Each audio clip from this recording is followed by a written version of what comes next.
We're here with Garden of Freedom TV with Simon Hester, who's a candidate in the forthcoming local elections on the 22nd of May for the Trade Union and Socialist Coalition. Thanks for joining us. If you could tell us about TUSC, why you're standing and what you hope to achieve and why people should vote for you. TUSC stands for the Trade Union and Socialist Coalition. We stand as the no-cuts alternative in the elections for the local councils. We believe that the economic crisis, which was caused by the bankers, the employers and the politicians, is hurting many working class people through wage cuts, cut to our services and so on and so forth, and that this shouldn't be the case because we are being forced to pay. The vast majority of the population are being forced to pay for a crisis that we did not commit and we did not create, and we believe that there is an alternative to all this. What would you say is the main differences between TUSC and Labour and Green, and perhaps how others might characterise other left alternatives? Yeah. What would you say are the main kind of fundamental differences? Well, the fundamental difference between TUSC and the Labour Party is that the Labour Party has accepted the austerity agenda. Even at national level, Ed Miliband and Ed Balls have said that if they win the 2015 general election, that the Conservative parties and the coalition government's spending plans will stay in place for the following 2 years. They don't actually offer much of an alternative.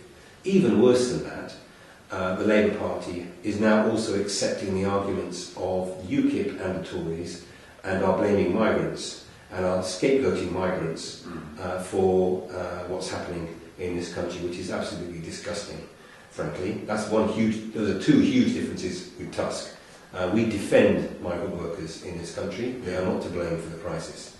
Secondly, the Greens have some good policies. And we are friendly with the Greens and we work with the Greens on many occasions, but they're not socialists and they don't actually, in practice, carry out what they preach. For example, there has been a Green-dominated council in Brighton, which has also ended up making cuts in services. And so we don't think, frankly, they've got the backbone to have the necessary fight that there's going to have to be with central government to defend ordinary people's and working class people's living standards and services. So the key difference with us is that we come from a trade union background and a campaigning left-wing background, people who are proven to fight back and who have principles, and we are willing to fight very hard. And we're not politicians, we're just ordinary people rising up as part of a grassroots movement. Sure. Do you feel in that sense then that if there was a greater presence among the local council, TUSC councillors, do you feel that would make it possible to in fact start to reverse some of the cuts or to stop some of the further planned cuts to be implemented? I think if we had TUSC councillors elected in Haringey, that would be effectively a political earthquake, even if we only had 1 or 2 or 3 elected, with very little power to influence decisions in the sense. That would create an enormous crisis for the Labour Party, which has run Haringey like a one-party state, especially in Tottenham. As they count the vote, they weigh the vote, they don't need to count them. It's a solid Labour area, and they have let down their own voters consistently now for years and years and years. If we were to win, if I was to be a councillor, that would send a shockwave through the Labour Party, and it would encourage the left in the Labour Party to wake up and start fighting the Miliband supporters and the Ed Ball supporters. That's the first thing. But the second thing, and more importantly, if I was elected as a councillor in Haringey, I would use my position to support everybody fighting back, whether it's workers on strike, whether it's organising a demonstration in defence of services. I would use my position like a megaphone to try and say there is an alternative and we're not some minority here, we've won an election and we're going to fight hard. So use the position to organise the fight back more effectively. Sure. I mean, thinking about the potential presence of TUSC in relation to a lot of the kind of right-wing bigotry that we've seen become politicised in the mainstream by the likes of UKIP, what do you think or feel are the main how would you characterise the sudden kind of rise of UKIP? Is it a case of just, whenever there's economic hardships, people just get blamed, or is there more to it than that? It's obviously quite complex. I think there's long been quite a big strand of racism in official politics in this country, and the demonisation of migrants is not new. The Islamophobia that's been built up over the last decade or so is not new. The Islamophobia used to justify the invasion of the Middle East, support for Israel against Palestine and so on. This is not new, sure, but it's got a new twist, I think. Yeah. And what's happening is that as the crisis gets deeper, it becomes more important for the establishment to drive wedges into the mass of the population, so that instead of looking at the real problem and the real enemy and the people who are making it difficult for all of us, they want us to blame our neighbour. They want us to blame our colleague at work. They want to blame low wages on poor migrant workers who are struggling on even lower wages. It's ridiculous. Yeah. So the rise of UKIP is a function that comes from the economic crisis and the political crisis as well, because the Tory party and their supporters don't really have a solution for the majority of people, and so UKIP are trying to play on that. So they're playing on a long-established racist strand in British politics, which has given an added twist because of the crisis. How worried do you think local voters should be? And I guess, not I guess, at a national level too, that all of the traditional mainstream parties seem to be really just taking part in this kind of right-wing nonsense in terms of international policy, but also, Cameron's increasingly coming out and feeling like he has to play, or it seems like feels he has to play to that UKIP base for his own voters. How worried should people be in terms of the fact that all of these parties are essentially saying much the same thing now? I think people should be worried. I think people are worried, and I think people are angry, but they don't know how to formulate an alternative. They don't feel confident about an alternative.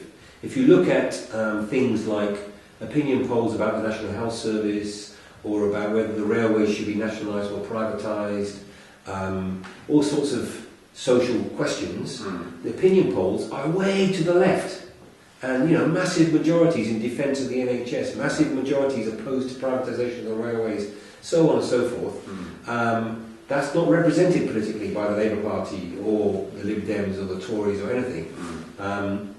That gives us some kind of hope that we could provide some kind of alternative for them, TUSC and the Socialist coalition. But the other problem is that although millions of trade unionists, for example, and there are 7 million trade unionists in this country, may feel angry about their pay being cut, they feel angry about their pensions being cut, they feel angry about what's happening to the service they provide,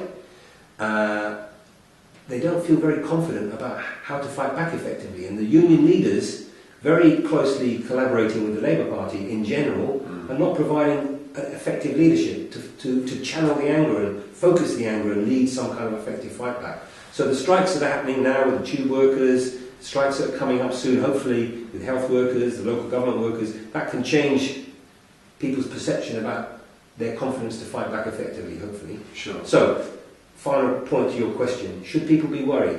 I tell you, if UKIP do well on May the 22nd, which all the indications are they might do very well, then I think there will be a ramping up of a racist onslaught in this country. And I think migrant workers in particular, black people, Muslims, should be very afraid, because UKIP is changing the political agenda and all the political parties are going to fall into line with them even more, and things could get quite nasty. I agree with you, and I think it says something about the mainstream parties that even in diverse boroughs, in the borough that we're in and across the country, that there seems to be more and more of an acceptance of this racism. I think it speaks volumes about the failure of the mainstream left to kind of reach out to people. Okay, just changing the subject slightly, one of the concerns that I think many people have are the kind of growth in betting shops in the area. If you were elected and other TUSC candidates were elected, what do you feel you'd be able to do to kind of stop the influx of all these kind of parasite kind of businesses, really, that are just leeching from people? They are. That's exactly what they are. Parasites leeching off people's despair. Yeah. Is what they are.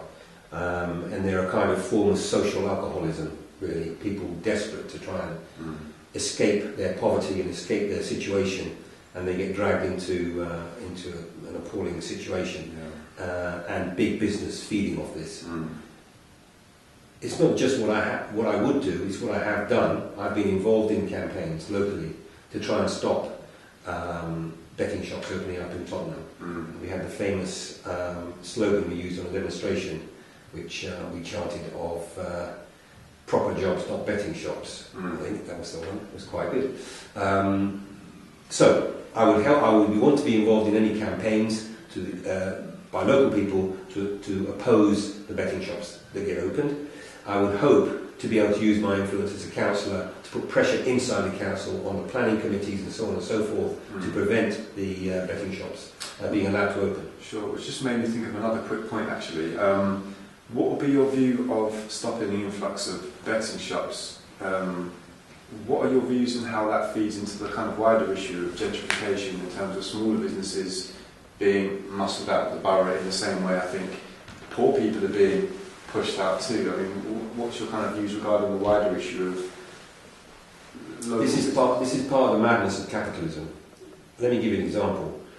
On West Green Road, at the moment, there is one of those, down near where I live, near the top of Black Boy Lane, Woodlands Park area, there is one of those small Sainsbury's shops, Sainsbury's Quick or whatever they're called. Yeah. Opening very shortly is a small Tesco shop directly across the road from it.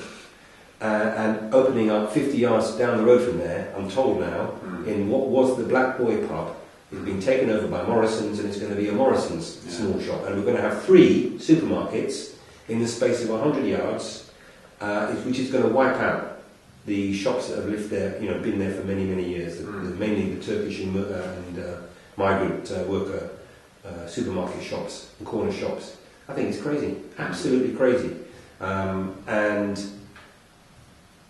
I don't see it as a question of gentrification. I don't have a problem with the parks being done up, or the roads being nice and clean, or things looking good. Don't have a problem with that. What I have a problem with is that this is being allied to house prices going out of control, rents out of control, the council threatening to sell off council houses, which is high quality, affordable, cheap housing for working class people, so that working class people are being forced out because of the high cost of housing. And then they give it a gloss by making the parks nice and so on and so forth, and bringing in Costa coffees and whatever else they want to bring in. The key question here, I don't have a problem with nice things for working class people. The key question here is housing costs are out of control. And we've got to cap the rents, we've got to bring back rent controls, we've got to freeze the council rents, and that's part of our pitch, that's part of our argument. We don't think that working class people should be priced out of Tottenham. Changing tack slightly, what were you, one of the things we think our readers will be interested to know your views on, and the other TUSC candidates, is how will you remember the legacy of Bob Crow, who passed away recently? Bob Crow. I've actually personally known Bob Crow since the early 1980s, when I used to work on the tubes when he worked there. He was a trade union fighter, he was a militant.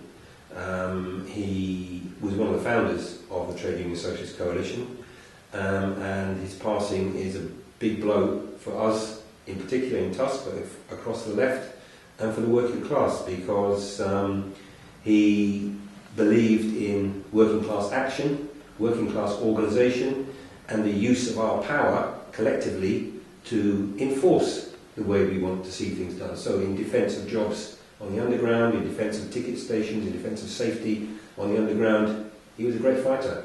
And he linked that to wider social questions. He was a good anti-racist.